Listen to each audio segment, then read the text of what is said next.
श्री शिवाय नमस्तु भयम, हर हर महादेव। दोस्तों, आज का यह वीडियो बहुत ही खास होने वाला है। दोस्तों, महाशिवरात्रि तिथि का जो दिन होता है वो भगवान शिव जी को ना बहुत ही ज्यादा प्रिय होता है, बहुत ही ज्यादा पसंद होता है। और भगवान शिव जी इस दिन बहुत ही जल्दी प्रसन्न भी होते हैं। छोटी से छोटे उपाय को करने से भी भगवान शिव जी इस दिन बहुत ज्यादा प्रसन्न हो जाते हैं। इसी के साथ में दोस्तों, जो कि है दोस्तों 108 चावल के दाने वाला उपाय। अब महाशिवरात्रि तिथि के दिन जो भी व्यक्ति 108 चावल के दाने वाला उपाय कर लेता है, भगवान शिव जी उसकी सारी मनोकामनाओं को पूर्ण करते हैं, उसके जीवन से दुख और परेशानियों को भी दूर करते हैं और उस व्यक्ति के मन की बात भी भगवान शिव जी तक पहुंच जाती है इस 108 चावल के दाने वाले उपाय को करने से। साथ ही में दोस्तों, महाशिवरात्रि तिथि के दिन होता है वो कोई छोटा मोटा दिन नहीं होता है, वो बहुत ही बड़ा दिन होता है। क्योंकि दोस्तों, ये जो दिन होता है ये भगवान शिव जी और माता पार्वती जी के मिलन का दिन होता है। और जब हम माता पार्वती जी और भगवान शिव जी के मिलन के दिन पर कोई उपाय करते हैं भगवान शिव जी को प्रसन्न करने के लिए, तो भाई उस उपाय का जो फल है वह हमें बहुत ही जल्दी मिलता है और बहुत बड़ा होकर मिलता है। साथ ही में सभी देवी देवता भी विराजित होते हैं। तो इस दिन जो है भगवान शिव जी के मंदिर में जाने का भी एक बड़ा ही अलग महत्व होता है और बड़ा ही हमें बड़ा फल मिलता है। तो दोस्तों, हम आपको समझाते हैं कि 108 चावल के दाने वाला उपाय आपको सोमवार की अष्टमी के दिन कैसे करना है, किसको करना है और किस समय करना है। क्योंकि दोस्तों, ये एक ऐसा उपाय है जो कि आसान भी है और सभी लोग कर भी सकते हैं। क्योंकि दोस्तों, इस वाले उपाय को करने से आपकी जो भी मनोकामना होती है वो पूर्ण होती है। या आप अपने मन की बात भगवान शिव जी से कहना चाहते हो तो भाई वो भी आप अपने मन की बात भगवान शिव जी से कह सकते हो। ना तो इस उपाय को करने के लिए ऐसा नहीं है कि घर में से कोई एक ही सदस्य इस उपाय को करेगा। घर के सभी सदस्य इस उपाय को कर सकते हैं, कोई दिक्कत वाली बात नहीं है।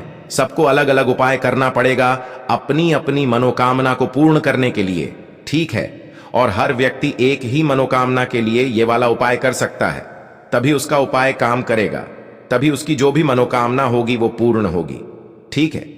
तो ये बात आपको समझ आ गई। कोई भी व्यक्ति इस उपाय कर सकता है, चाहे वो माताएं बहनें हों, चाहे वो बड़े बच्चे हों या कोई भी बच्चे हो, ठीक है। पर उनको अगर उपाय समझ आ जाता है तो भाई वह व्यक्ति इस उपाय को कर सकता है आराम से। अब दोस्तों, इस उपाय को करने का जो समय है वो भी आप लोग ध्यान से सुन लीजिए। तो देखिए, इस उपाय को करने का जो समय है वो मुख्य रूप से आप कोशिश करना कि आप इस 108 चावल के दाने वाले उपाय महाशिवरात्रि तिथि के दिन सुबह सुबह प्रातःकाल कर लो। सुबह सुबह जितना जल्दी हो सके आप उतना जल्दी इस उपाय को करने की कोशिश करना। बाकी अगर थोड़ा बहुत लेट भी हो जाते हो तो भाई 11 या 12 बजे तक आप लोग इस उपाय को कर लेना। क्योंकि सोमवार की अष्टमी का दिन बार बार नहीं आता है, बहुत ही समय बाद आता है, इसलिए मौका तो अपने हाथ से बिल्कुल मत जाने देना। तो दोपहर के 12 भी बज जाते हैं तो भी अगर आप लोग इस उपाय को कर सकते हो तो भाई कर लेना। कि जो भी व्यक्ति सुबह इस उपाय को किसी कारणवश ना कर पाए, मुख्य रूप से वैसे आपको सुबह के समय करना है, पर अगर आप ना कर पाए सुबह के समय तो आपके पास एक दूसरा मौका रहेगा शाम के समय का, प्रदोष काल का। अब शाम के समय और प्रदोष काल में लोगों को बहुत ज्यादा कंफ्यूजन निकल कर आती है कि भाई आखिर ये शाम का समय, प्रदोष काल होता कब है। तो देखिए, शाम का समय और प्रदोष काल एक ही नाम है, मतलब उसे अलग अलग नामों से जाना जाता है। प्रदोष काल भगवान शिव जी का सबसे प्रिय समय होता है। अब दोस्तों, प्रदोष काल या शाम का जो समय होता है वो शाम के 6 बजे से लेकर शाम के 7 बजे के बीच का समय होता है। मतलब सोमवार के अष्टमी के दिन का शाम का 6 बजे से लेकर 7 बजे के बीच के समय में आप लोग इस 108 चावल के दाने वाले उपाय को कर सकते हो। पर उनके लिए क्या भाई, जो लोग लेट हो जाएंगे, क्योंकि दोस्तों सभी लोग अपने काम पर जाएंगे, ड्यूटी पर जाएंगे, नौकरी करने के लिए जाएंगे, तो भाई उन्हें आने में हो सकता है थोड़ी देर हो जाए। माताएं बहनें भी कहीं कहीं नौकरी करने के लिए जाती हैं, तो भाई उन्हें भी आने में देर हो सकती है। तो वो लोग क्या करें? तो देखिए, उनके लिए यहां पर एक तरीका है कि अगर आप इस उपाय को शाम के समय कर रहे हैं और शाम के समय आप शाम के 6 बजे से लेकर 7 बजे के बीच में इस उपाय को ना कर पाए तो आप लोग 7 या 8 बजे तक भी अगर उपाय को करोगे तो आपको उपाय का पूर्ण फल मिलेगा और आपका उपाय काम भी करेगा, आपकी मनोकामना भी पूर्ण जरूर होगी, है ना। तो दोस्तों, अब हम सीधा समझते हैं कि ये 108 चावल के दाने वाला उपाय कैसे करना है। और ये जो 108 चावल के दाने हैं, ये हमें लेना कहां से है, कौन से चावल के दाने लेने हैं। तो देखिए, हम आपको बता दें कि ये 108 चावल के दाने आपको कहीं से खरीद कर लाने की जरूरत नहीं है। फर्क नहीं पड़ता कि वो बासमती चावल है या सादा चावल है। आपके घर के रसोई घर में जो चावल आप प्रतिदिन अपने भोजन में बनाते हो भाई, उन्हीं चावलों को ले लेना, कोई आपको बाहर से खरीदने की जरूरत नहीं है, ठीक है। आपके घर के रसोई घर में जो भी चावल उपस्थित हो, आप उस चावल में से एक मुट्ठी चावल थोड़ी देर के लिए अलग से निकाल लेना है, ठीक है। एक मुट्ठी या एक कटोरी में अलग से भरकर जो है आप लोग निकाल लेना। उपाय जब करो उसके कुछ समय पहले से जो है उपाय को करने की तैयारी कर देना। जैसे कि सुबह आपको उपाय करना है तो सुबह के समय जो है, क्योंकि आधा 1 घंटा आप लोगों को लग सकता है इन उपाय को, मतलब इस उपाय की तैयारी को करने में, क्योंकि जो 108 चावल के दाने हम लोग ले रहे हैं, जो आपने मुट्ठी भर के चावल अपने उस मतलब पात्र में से निकाले हैं, रसोई घर में से निकाले हैं, उन चावलों को हमें पूरा नहीं लेना है, 108 चावल के दाने लेना है। पर दोस्तों, जो 108 चावल के दाने हम लोग लेंगे ना, एक भी दाना टूटा हुआ नहीं होना चाहिए, ना तो कटा पिटा होना चाहिए, ना दाग वाला होना चाहिए, ठीक है। और वैसे वैसे करके आप लोगों को पूरे 108 साबुत चावल के दाने निकाल लेने हैं, ठीक है।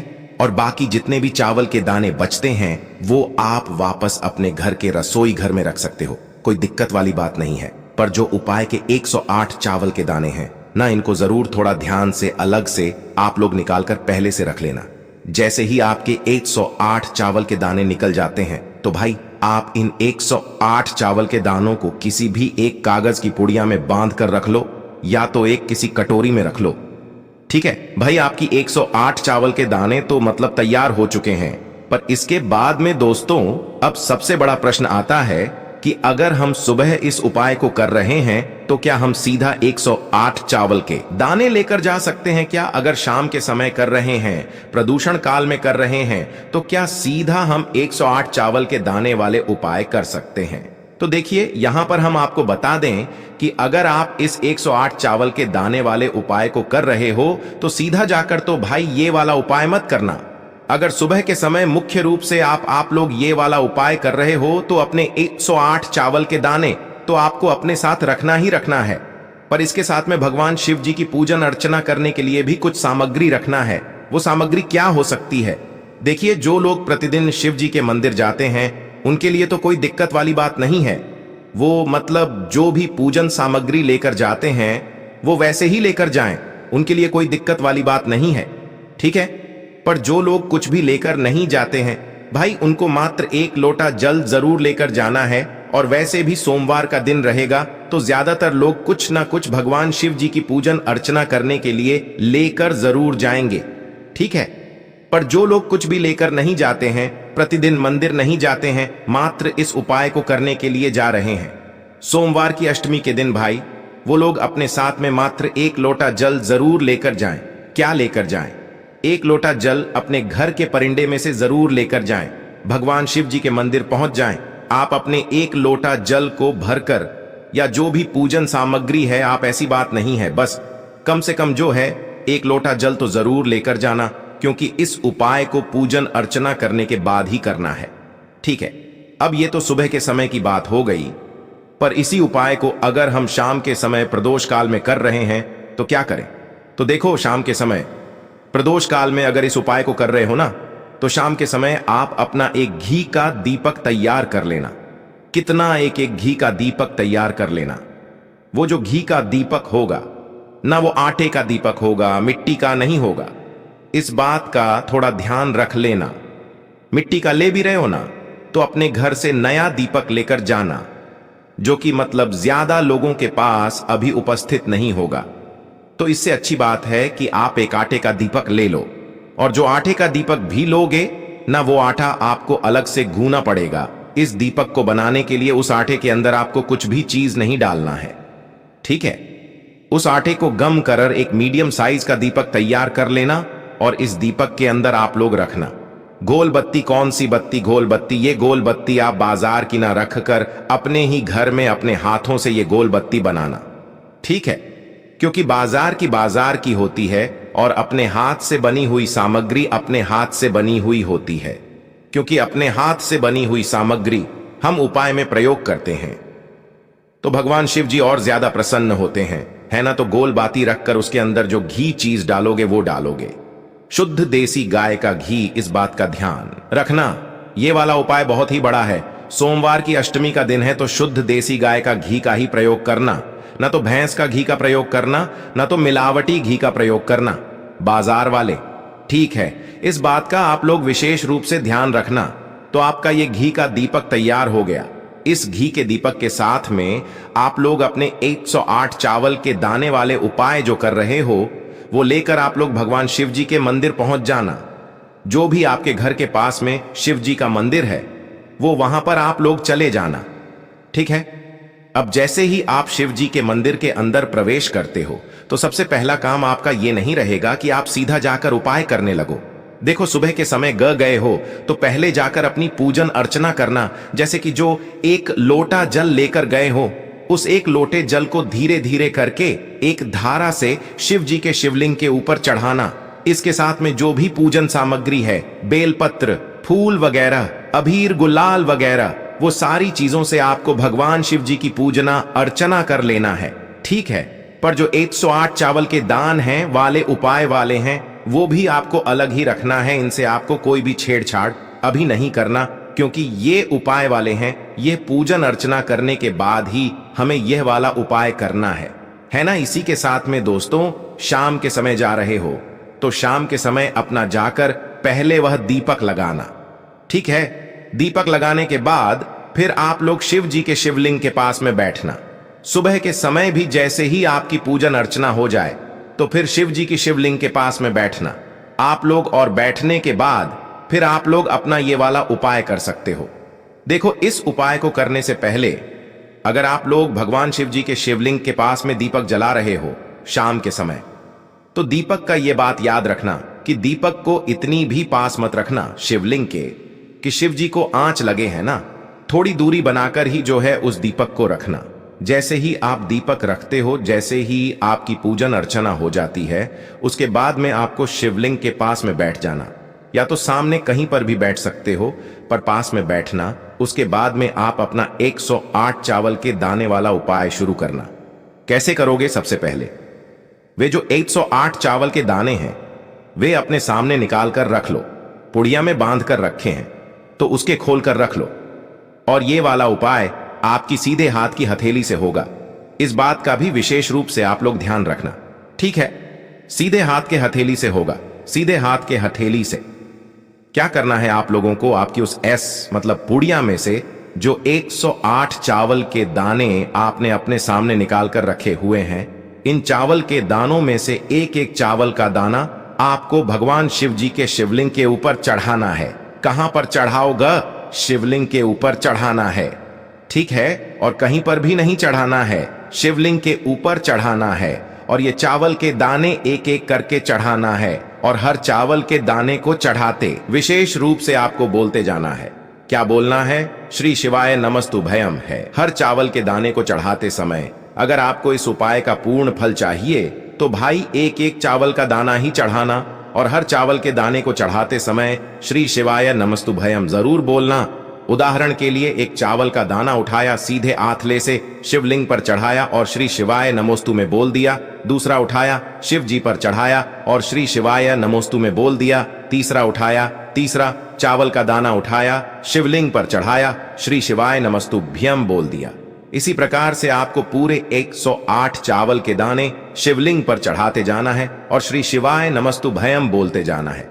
जैसे ही आप लोग 108वां चावल का दाना चढ़ाने के लिए जा रहे हो तो उस समय भी आप लोग जो है शिवलिंग पर वह चावल का दाना चढ़ाना, आंखें बंद करके श्री शिवाय नमस्तुभयम बोलना, और उसके बाद अपनी वह मनोकामना बोलना जिस मनोकामना के लिए आप लोग अपना यह वाला उपाय कर रहे हो। ठीक है, बस 108वां चावल के दान को जोड़ा। समय इस बात का ध्यान रखना कि आप जो भी अपनी मनोकामना के लिए यह वाला उपाय कर रहे हो जिस भी काम के लिए कर रहे हो तो भाई आपको अपनी वह मनोकामना बोल देना या वह काम बोल देना। दुख और परेशानी के लिए कर रहे हो तो भाई उस दुख और परेशानी के लिए आपको भगवान शिव जी से विनती कर लेना है। ठीक है, जैसे ही विनती कर लेते हो तो भाई 2 मिनट और आपको वहीं पर भगवान शिव जी के शिवलिंग के पास में बैठना है। और बैठने के बाद में दोस्तों भगवान शिव जी से आपको निवेदन करना है, विनती करना है, प्रार्थना करना है कि वो आपके जीवन में हमेशा सुख शांति बनाए रखें और वो भगवान शिव जी जो है आपकी घर परिवार पर सदैव अच्छा और बड़ा आशीर्वाद बनाए रखें। ऐसी आपको प्रार्थना करके जो है वहां से उठ जाना है, भगवान शिव जी को धोख देकर उनसे आशीर्वाद प्राप्त करके और आप सीधे फिर अपने घर पर जा सकते हैं। और ये आपका ये वाला उपाय पूर्ण हो जाता है। दोस्तों ये जानकारी अच्छी लगी तो वीडियो को लाइक करें और कमेंट में हर हर महादेव जरूर लिखें। साथ ही चैनल को सब्सक्राइब करें। आप सभी का धन्यवाद।